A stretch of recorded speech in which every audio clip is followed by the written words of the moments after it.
Good morning दोस्तों, स्वागत है आपका आज के मुख्य समाचारों में। जी हां दोस्तों, आपको यहां पर देखने को मिलेंगी सुबह से लेकर शाम तक की तमाम बड़ी खबरें, मुख्य समाचार, ब्रेकिंग न्यूज अपडेट्स के रूप में। तो दोस्तों, आप सभी लोगों से रिक्वेस्ट है इस वीडियो को ज़्यादा से ज़्यादा लाइक और शेयर करें। तो चलिए दोस्तों, जान लेते हैं आज की पहली बड़ी खबर।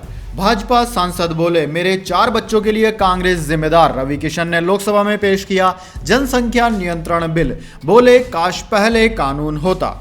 जी हां दोस्तों, देश में बढ़ती जनसंख्या को लेकर बहस चल रही है। इसी बीच गोरखपुर से भाजपा सांसद और एक्टर रवि किशन ने बढ़ती जनसंख्या का जिम्मेदार कांग्रेस को ठहराया। उन्होंने कहा कि कांग्रेस अगर जनसंख्या नियंत्रण कानून बनाती तो मेरे 4 बच्चे नहीं होते। मैं 4 बच्चों के बारे में सोचता हूं तो सॉरी फील करता हूं। रवि किशन ने आगे कहा कि यह कांग्रेस की गलती है। सरकार उनके पास थी, उनके पास कानून था, हम अवेयर नहीं थे, हम बच्चे थे, हम तो खेलते कूदते जीवन में अंगड़ाई ले रहे थे। खास बात यह है कि भाजपा सांसद रवि किशन ने ही शुक्रवार को लोकसभा में जनसंख्या कानून नियंत्रण बनाने के लिए बिल पेश किया। इसके बाद दोस्तों, अगली बड़ी खबर। मोदी जी की दाढ़ी बढ़ाई जाती है, राहुल जी की खुद ही बढ़ जाती है, इमरान प्रताप गढ़वी।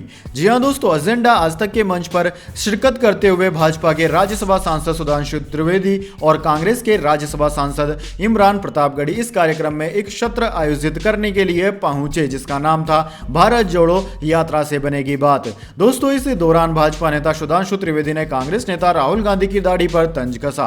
इस पर पलटवार करते हुए कांग्रेस नेता इमरान प्रतापगढ़ी ने कहा कि मोदी जी की दाढ़ी बढ़ाई जाती है और राहुल जी की खुद ही बढ़ जाती है। इमरान प्रतापगढ़ी ने कहा कि राहुल जी की बढ़ी हुई दाढ़ी यह दर्शाती है कि वो लगातार जनता के मुद्दों को लेकर सड़क पर चल रहे हैं। इमरान प्रतापगढ़ी ने कहा कि भाजपा के पास मुद्दे नहीं हैं। भाजपा इन दिनों राहुल जी की टी शर्ट, राहुल जी की दाढ़ी पर ज्यादा फोकस कर रही है। इमरान ने कहा कि भाजपा के मुख्यमंत्री गुजरात में भाषणों के दौरान राहुल जी की दाढ़ी को मुद्दा बना रहे हैं।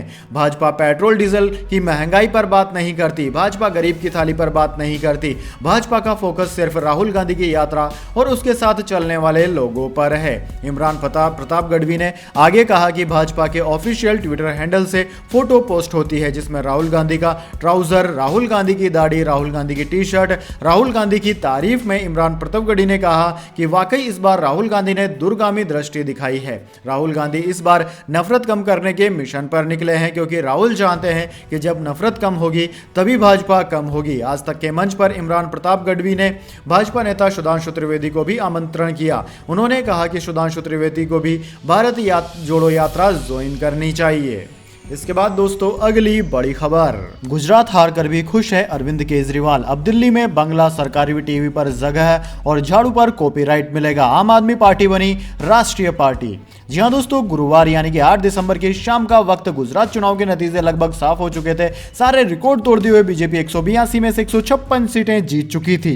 निराशाजनक रिजल्ट के बीच भी अरविंद केजरीवाल खुश थे, क्योंकि अब उनकी पार्टी को राष्ट्रीय दर्जा मिल चुका है। जी हां दोस्तों, आपकी आम आदमी पार्टी आज राष्ट्रीय पार्टी बन चुकी है। गुजरात के लोगों ने हमें राष्ट्रीय पार्टी बना दिया। देश में चंद पार्टियों को राष्ट्रीय पार्टी का दर्जा मिला है। आम आदमी पार्टी के चीफ ने यह सारी बातें कही। अब दोस्तों, आपकी जानकारी के लिए हम बता देते हैं कि राष्ट्रीय पार्टी बनने के बाद आम आदमी पार्टी को क्या क्या दर्जे मिल जाएंगे। दरअसल दोस्तों, अब आम आदमी पार्टी को राष्ट्रीय पार्टी कहा जाएगा। उनके चुनाव चिन्ह झाड़ू पर कॉपीराइट है, यानी कि अब झाड़ू का चुनाव चिन्ह कोई और दूसरी पार्टी को नहीं मिलेगा। इसके अलावा आम आदमी पार्टी को अब दिल्ली में सरकारी बंगला भी दिया जाएगा और सरकारी टीवी चैनल पर उनको जगह भी मिलेगी।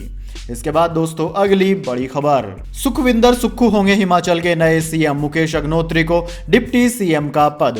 जी हां दोस्तों, हिमाचल प्रदेश को नया मुख्यमंत्री मिल गया है। कांग्रेस हाईकमान ने सुखविंदर सिंह सुक्खू को मुख्यमंत्री बनाने का निर्णय लिया है। इसके साथ ही प्रतिभा सिंह के समर्थक विधायक मुकेश अग्निहोत्री को डिप्टी सीएम बनाया जाएगा। कांग्रेस विधायक दल की बैठक में इस संबंध में मोहर लगा दी गई। रविवार को सुबह 11 बजे शपथ ग्रहण समारोह होगा। विधायक दल की बैठक के बाद कांग्रेस नेता शाम 7 बजे राज्यपाल से मिलेंगे और सरकार बनाने का दावा पेश करेंगे। दोस्तों, प्रतिभा सिंह ने कहा कि हमें आला कमान का फैसला मंजूर है। वहीं सुखविंदर सिंह सुक्खू ने कहा कि आगे की चुनौतियों का सामना करने के लिए मैं तैयार हूं। सत्ता में व्यवस्था परिवर्तन के लिए आए हैं। हिमाचल को सुंदर, स्वच्छ और ईमानदार प्रदेश बनाएंगे। सुखविंदर बेहद भावुक नजर आए। इसके बाद दोस्तों अगली बड़ी खबर, केंद्रीय गृह मंत्री अमित शाह की सबक सिखाने वाली टिप्पणी आचार संहिता का उल्लंघन नहीं, निर्वाचन आयोग ने कहा।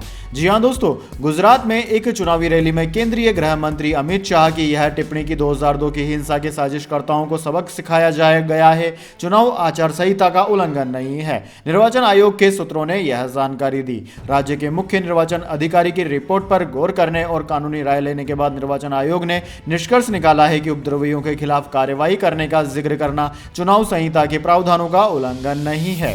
एक पूर्व नौकरशाह ने पिछले महीने खेड़ा जिले के महुदा में एक चुनावी रैली में अमित शाह द्वारा की गई टिप्पणी को लेकर निर्वाचन आयोग का रुख किया था। रैली में शाह ने आरोप लगाया था कि गुजरात में कांग्रेस के शासन के दौरान बड़े पैमाने पर सांप्रदायिक दंगे होते थे। कांग्रेस विभिन्न समुदायों और जातियों के लोगों को एक दूसरे के खिलाफ लड़ने के लिए उकसाती थी। ऐसे दंगों के जरिए कांग्रेस ने अपने वोट बैंक को मजबूत किया और समाज के एक बड़े वर्ग के साथ अन्याय किया।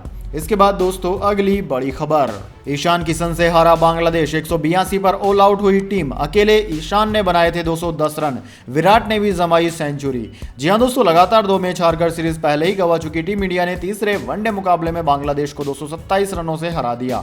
इसके साथ ही भारतीय टीम क्लीन स्वीप होने से बच गई। यह वनडे क्रिकेट में रनों के लिहाज से भारत की बांग्लादेश के ऊपर अब तक की सबसे बड़ी जीत है। पिछला रिकॉर्ड 200 रन का था। भारत ने 2003 में ढाका में बांग्लादेश को इस अंतर से हराया था। दोस्तों चटगांव में शनिवार को बांग्लादेश ने टॉस जीतकर पहले फील्डिंग करने का फैसला किया। भारत ने ईशान किशन की बदौलत 210 रन जिन्होंने बनाए, उन्होंने डबल सेंचुरी और विराट कोहली ने 113 रन के 44वें शतक की मदद से 50 ओवर में 8 विकेट पर 409 रन बनाए। ईशान ने वनडे क्रिकेट में सबसे तेज डबल सेंचुरी बनाने का वर्ल्ड रिकॉर्ड भी बनाया। उन्होंने 126 गेंद पर ही दोहरा शतक जमा दिया था। जवाब में बांग्लादेश की टीम 34 ओवर में 182 रन के स्कोर पर सिमट गई। शाकिब अल हसन ने सबसे ज्यादा 43 रन बनाए। दोस्तों भारत के लिए शार्दुल ठाकुर ने सबसे ज्यादा 3 विकेट लिए, यानी कि बांग्लादेश ईशान किशन जितने रन भी नहीं बना पाया।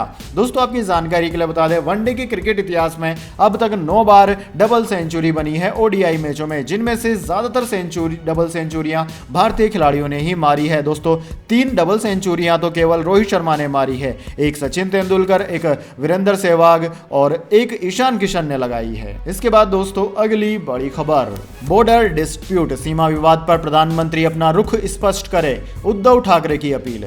जी हां दोस्तों, महाराष्ट्र के पूर्व मुख्यमंत्री उद्धव ठाकरे ने शनिवार को कहा कि प्रधानमंत्री नरेंद्र मोदी को महाराष्ट्र कर्नाटक सीमा विवाद पर अपना रुख स्पष्ट करना चाहिए। उन्होंने न्यायाधीशों की नियुक्ति की कॉलेजियम प्रणाली का भी बचाव किया। इसके साथ ही उन्होंने केंद्र सरकार पर न्यायपालिका पर दबाव डालने और इसे अपने नियंत्रण में लाने की कोशिश करने का आरोप भी लगाया। उद्धव ठाकरे ने शनिवार को जालना जिले के संत रामदास कॉलेज में 42वें मराठवाड़ा साहित्य सम्मेलन के उद्घाटन के मौके पर कहा कि प्रधानमंत्री नरेंद्र मोदी नागपुर मुंबई एक्सप्रेसवे का उद्घाटन करने आ रहे हैं और हम उनका स्वागत करते हैं। अपनी यात्रा के दौरान उन्हें महाराष्ट्र कर्नाटक सीमा विवाद पर अपना रुख स्पष्ट करना चाहिए। ठाकरे ने केंद्रीय कानून मंत्री किरण रिजिजू और उपराष्ट्रपति जगदीप धनखड़ की कॉलेजियम प्रणाली के खिलाफ बयान देने के लिए आलोचना की। दोस्तों आपकी जानकारी के लिए बता दें, रिजिजू ने पिछले महीने कहा था कि कॉलेजियम प्रणाली संविधान के प्रति सर्वदा अपरिचित शब्दावली है। इसके बाद दोस्तों अगली बड़ी खबर, शेख हसीना के खिलाफ सड़क पर उतरे हजारों लोग, बांग्लादेश में विपक्ष कर रहा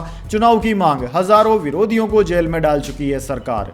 जी हां दोस्तों, बांग्लादेश की राजधानी ढाका में प्रधानमंत्री शेख हसीना के खिलाफ हजारों की तादाद में लोग सड़कों पर उतरे हुए हैं। वहां विपक्ष की बुलाई गई रैली में पहुंचे इन लोगों ने शेख हसीना से इस्तीफे की मांग की। लोकल मीडिया के मुताबिक बांग्लादेश के मुख्य विपक्षी दल बांग्लादेश नेशनलिस्ट पार्टी BNP ने फिर से चुनाव कराने की मांग को लेकर एक रैली का आयोजन किया था, जो ढाका के गोपाल बाग मैदान में हुई। इस रैली में लोगों ने जमकर शेख हसीना वोट चोरी के नारे लगाए। बांग्लादेश में विपक्ष काफी समय से बिजली कटौती और बढ़ते पेट्रोल डीजल के दामों को लेकर प्रदर्शन कर रहा है, जो हाल ही में और तेज हो गए। इसी के चलते शुक्रवार को सुरक्षा बल PNB के हेडक्वार्टर में घुस गए। सुरक्षा बलों की इस रेड में एक व्यक्ति की मौत हो गई। इसके कारण विपक्ष में नाराजगी और बढ़ गई है। इसके बाद दोस्तों अगली बड़ी खबर, पास्को एक्ट के तहत कंसेंट की उम्र पर चर्चा जरूरी, CJI चंद्रचूर्ण बोले, कानून मानता है कि नाबालिगों के बीच सहमति नहीं हो सकती।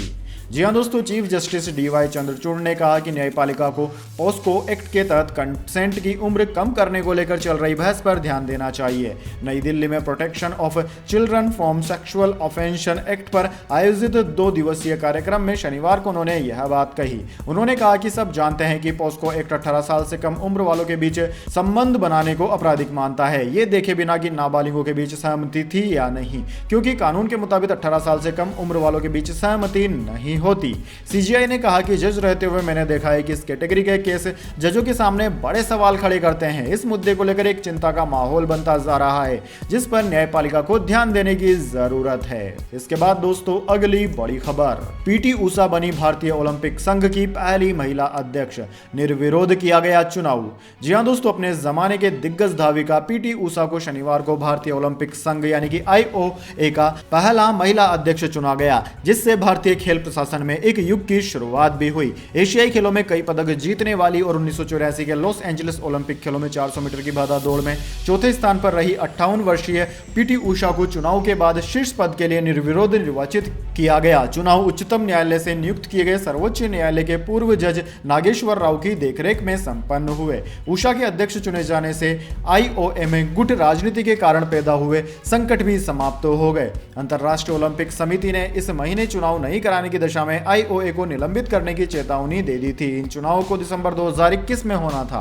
पीटी ऊषा का शीर्ष पद पर चुना जाना पिछले महीने ही तय हो गया था, क्योंकि वह अध्यक्ष पद के लिए नामांकन करने वाली एकमात्र प्रत्याशी थी।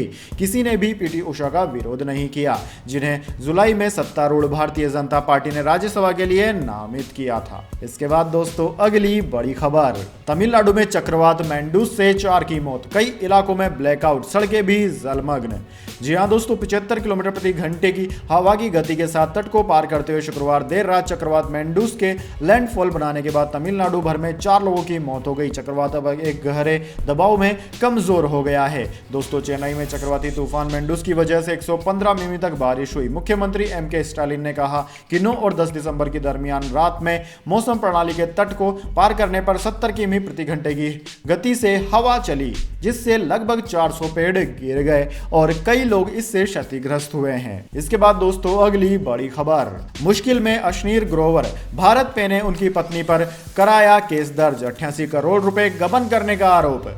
जी हां दोस्तों, भारत पे के पूर्व एमडी और को फाउंडर अश्नीर ग्रोवर की पत्नी और कंपनी की पूर्व हेड ऑफ कंट्रोल्स माधुरी जैन के खिलाफ भारत पे ने मुकदमा दर्ज कराया है। भारत पे ने 80 करोड़ रुपए से अधिक की धोखाधड़ी के लिए आपराधिक मामला दर्ज कराया। भारतीय माधुरी जैन के खिलाफ आईपीसी की धारा 420 के तहत मुकदमा दर्ज कराया गया है। दोस्तों आईपीसी की धारा 420 धोखाधड़ी और बेईमानी से संपत्ति के विवरण को प्रेरित करने के अपराध से संबंधित है। मनी कंट्रोल की एक रिपोर्ट के अनुसार इस मामले की सुनवाई दिल्ली हाईकोर्ट में होगी। भारत पे ने इसी वर्ष फंड के हेरफेर के आरोप में अश्नीर ग्रोवर और उसकी पत्नी को कंपनी से निकाल दिया था। आईपीसीसी की जिस धारा के तहत माधुरी पर केस दर्ज किया गया है, उसमें अपराध सिद्ध होने पर अधिकतम सजा 7 साल तक की कैद के साथ जुर्माना भी हो सकती है। इसके बाद दोस्तों अगली बड़ी खबर, सीनियर सिटीजन्स को रेल किराए में मिलेगी इतनी छूट, अश्विनी वैष्णव के ऐलान से खुशी से झूमे रेल यात्री। जी हां दोस्तों, ट्रेन से सफर करने वाले यात्रियों के लिए बड़ी खुशखबरी है। सीनियर सिटीजन्स को मिलने वाली छूट को लेकर रेल मंत्री अश्विनी वैष्णव ने बड़ी जानकारी दी है। रेलवे वरिष्ठ नागरिकों को मिलने वाली छूट रेलवे कंशियंस को सीनियर सिटीजन को बहाल करने जा रहा है। इसके साथ ही पात्रता मापदंड में भी बदलाव को लेकर बात चल रही है। मीडिया रिपोर्ट से मिली जानकारी के मुताबिक रेल बोर्ड सीनियर सिटीजन्स के लिए आयु सीमा में बदलाव करने की योजना बना रहा है। इसके अलावा टिकट पर मिल रही रियायतों को सिर्फ कुछ कैटेगरी तक ही सीमित रखा जाएगा। वहीं पहले की बात करें तो पहले सभी कैटेगरी के लोगों को रियायतें मिलती थी। इसके बाद दोस्तों अगली बड़ी खबर, कारों की बिक्री 21% और दोपहिया वाहनों की बिक्री 24% बढ़ी। नवंबर में घरेलू बाजार में 23.80 लाख यानी कि हर सेकंड एक वाहन बिका। जी हां दोस्तों, त्योहारों का सीजन निकलने के बाद भी देश में गाड़ियों की बिक्री तेज रफ्तार से बढ़ी है। नवंबर में हर सेकंड एक वाहन बिका और कुल बिक्री 23.80 लाख के ऐतिहासिक स्तर पर पहुंच गई। दोस्तों यह बीते साल नवंबर की तुलना में 26% ज्यादा है। बीते माह दोपहियाओं की बिक्री में 23.61% बढ़ोतरी हुई और कारों की बिक्री 21.31 33% बढ़ी। Federation of automobiles dealers association के आंकड़ों के मुताबिक नवंबर में कुल 23,80,465 वाहन बिके। अक्टूबर की तुलना में भी वाहनों की बिक्री 13.65% बढ़ी।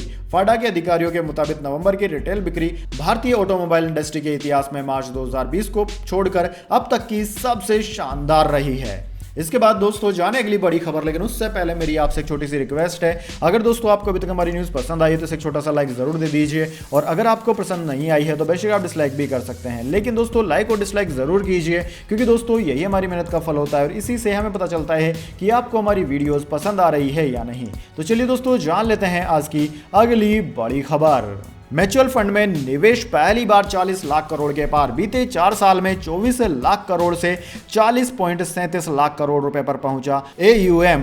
जी हां दोस्तों, म्यूचुअल फंड पर निवेशकों का भरोसा बढ़ता जा रहा है। नवंबर में पहली बार म्यूचुअल फंड इंडस्ट्री का asset under management 40 lakh crore रुपए से ऊपर निकल गया। दिलचस्प बात यह है कि बीते माह इक्विटी फंड्स में निवेश अक्टूबर के मुकाबले 76% घट गया।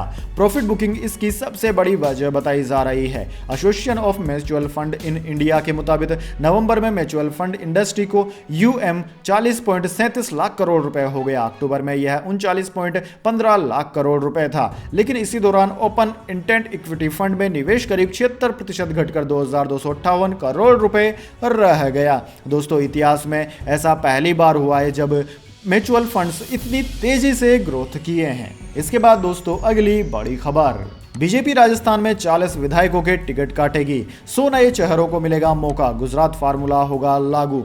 क्या होगी 6 बड़ी चुनौतियां। जी हां दोस्तों, गुजरात में मिली ऐतिहासिक जीत का फार्मूला बीजेपी राजस्थान में भी लागू करेगी। इस फार्मूले ने नेताओं की अभी से धड़कनें बढ़ा दी हैं। मौजूदा 71 में से 40 विधायकों के टिकट कटेंगे, साथ ही 200 में से 100 सीटों पर नए चेहरों को मौका मिलेगा। माना जा रहा है कि गुजरात में पूर्व CM और डिप्टी CM का टिकट काट दिया गया है। ऐसे में यहां भी कुछ बड़े चेहरों के टिकट कटेंगे। भाजपा के नेता कार्यकर्ता गुजरात मॉडल को राजस्थान में उतारने की बात करते हैं। पार्टी गुजरात मॉडल को सत्ता में लौटने की सीढ़ी मानती है। आखिर क्या है भाजपा का गुजरात मॉडल और इसको राजस्थान में लागू करने में भाजपा को क्या चुनौतियां आएगी, यह तो समय के साथ ही पता चलेगा। लेकिन एक बात तो साफ है कि यह बात जो कि गलियारों में गूंज रही है कि इस बार राजस्थान में भी पूर्व बीजेपी नेताओं के टिकट कट सकते हैं, यह सत्य साबित हो सकती है। इसके बाद दोस्तों अगली बड़ी खबर, ईडी का बड़ा एक्शन। सौम्या चौरसिया समेत कई आरोपियों की 152 करोड़ की संपत्ति की अटैच। जी हां दोस्तों, केंद्रीय जांच एजेंसी प्रवर्धन निदेशालय ने छत्तीसगढ़ में बड़ी कार्रवाई को अंजाम दिया। ईडी ने छत्तीसगढ़ कोल ट्रांसपोर्ट और मनी लॉन्ड्रिंग से जुड़े मामले में तफ्तीश के बाद कई प्रमुख आरोपियों की करीब 152 करोड़ 31 लाख रुपए से ज्यादा की रकम की कई चल और अचल संपत्तियां अटैच की है। ईडी की कार्रवाई से पिछले 1 महीने से छत्तीसगढ़ में हलचल मची हुई है। अब यह हलचल और तेज होने की संभावना जताई जा रही है। दोस्तों जांच एजेंसियां ईडी की ओर से छत्तीसगढ़ की वरिष्ठ ब्यूरोक्रेट और राजनीतिक गलियारों में बेहद चर्चित हस्ती सौम्या चौरसिया की 21 संपत्तियों को अटैच कर रही है। उनका अनुमानित बाजार मूल्य करोड़ों रुपए में है। पिछले कुछ दिनों पहले ही सौम्या चौरसिया की गिरफ्तारी के वक्त यह खबर राज्य में काफी चर्चा का मुद्दा बन गई थी। जांच एजेंसी की तफ्तीश में यह बात सामने आई है कि खनन से जुड़े 15 जुलाई 2020 को वे सरकारी ऑर्डर को नजरअंदाज करने के लिए बड़े स्तर की साजिश रची गई थी। इसके बाद दोस्तों अगली बड़ी खबर, एनडीटीवी ने एशिया की सर्वश्रेष्ठ मीडिया कंपनी का पुरस्कार जीता। President Suparna Singh media person of the year चुनी गई। जी हां दोस्तों, एनडीटीवी ने इस साल के लिए एशिया की सर्वश्रेष्ठ मीडिया कंपनी का पुरस्कार जीता है। वहीं president Suparna Singh media person of the year चुनी गई। यह एशिया के सबसे प्रतिष्ठित कॉर्पोरेट पुरस्कारों में से एक है। एनडीटीवी को उसके नेतृत्व, व्यावसायिक नैतिकता और बाजार हिस्सेदारी तथा प्रभाव के लिए यह पुरस्कार दिया गया। दोस्तों यह पुरस्कार बर्कशायर मीडिया, ब्रांड और मार्केट रिसर्च के विशेषज्ञ USA के विशेषज्ञों द्वारा दिया गया है, जो अपने ब्रांड अनुसंधान और विश्लेषण के लिए अंतर्राष्ट्रीय स्तर पर मान्यता प्राप्त है। दोस्तों एनडीटीवी ने 2022 के लिए एशिया की सबसे भरोसेमंद मीडिया कंपनी का खिताब भी जीता। यह पुरस्कार एनडीटीवी को उसके नवाचार, प्रतिष्ठा और कंटेंट के लिए दिया गया। यह पुरस्कार IBC इन्फो मीडिया ब्रांड विश्लेषण में अंतर्राष्ट्रीय विशेषज्ञों द्वारा चयन कर दिया जाता है। इसके बाद दोस्तों अगली बड़ी खबर, देश में बनेगा एलन मस्क के स्पेस एक्स जैसा रॉकेट, आधा हो जाएगा स्पेस मिशन का खर्च। जी हां दोस्तों, भारत का सबसे भरोसेमंद रॉकेट है PSLV, इसे इसरो का वर्क हॉर्स भी कहते हैं, लेकिन ये काफी पुराना हो चुका है। अब नए रॉकेट्स की जरूरत है, ऐसे रॉकेट्स जो खुद सीधे टेक ऑफ करें, खुद ही उनका एक हिस्सा वापस आकर लैंड कर सके, यानी कि vertical take off and vertical landing कर सके। केंद्र सरकार की तरफ से यह जानकारी मिली है कि स्पेस डिपार्टमेंट ऐसे रॉकेट्स बनाने के लिए तैयारी कर रहा है जो एलन मस्क की कंपनी स्पेस एक्स के फॉल्कन 9 और स्टारशिप रॉकेट्स की तरह खुद से लैंड कर सकेंगे। स्पेस एक्स का फॉल्कन 9 रॉकेट इस समय दुनिया का सबसे भरोसेमंद और कई बार इस्तेमाल किया जाने वाला रॉकेट है। पसंद भी इसलिए किया जाता है क्योंकि इसका एक बड़ा हिस्सा दोबारा उपयोग हो जाता है, यानी कि वह रीयूजेबल है। ठीक इसी तरह का उनका एक और रॉकेट है स्टारशिप, उसके भी ट्रायल्स चल रहे हैं। स्टारशिप से ही इंसानों को मंगल पर ले जाने की योजना एलन मस्क ने बनाई है। दोस्तों भारत सरकार भी कुछ इसी तरह के रॉकेट्स बनाना चाहती है। केंद्रीय विज्ञान मंत्री डॉक्टर जितेंद्र सिंह से लोकसभा में एक सवाल पूछा गया था। सवाल था कि क्या केंद्र सरकार autonomous precision landing of space rocket पर काम कर रही है। इसके जवाब में केंद्रीय मंत्री ने कहा कि स्पेस डिपार्टमेंट ऐसे रॉकेट से संबंधित टेक्नोलॉजी को विकसित करने के लिए काम कर रही है, स्टडीज की जा रही है। इसके बाद जरूरी तकनीकों को हासिल करने के बाद vertical take off and vertical landing वाले रॉकेट्स बनाए जाएंगे, यानी कि भारतीय सरकारी एजेंसी इसरो भी जल्द ही स्पेस एक्स जैसे बड़े और कॉर्पोरेट घराने को टक्कर दे सकती है।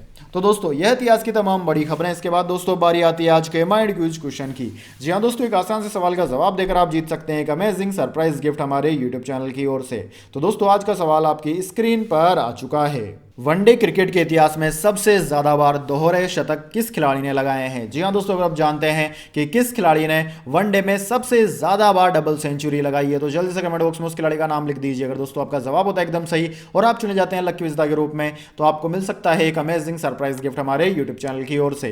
तो दोस्तों जल्दी से अपना उत्तर कमेंट बॉक्स में लिख दीजिए, वीडियो को लाइक कर लीजिए और चैनल को सब्सक्राइब करके बेल आइकन भी दबा लीजिए। धन्यवाद। वंदे मातरम। जय हिंद, जय भारत।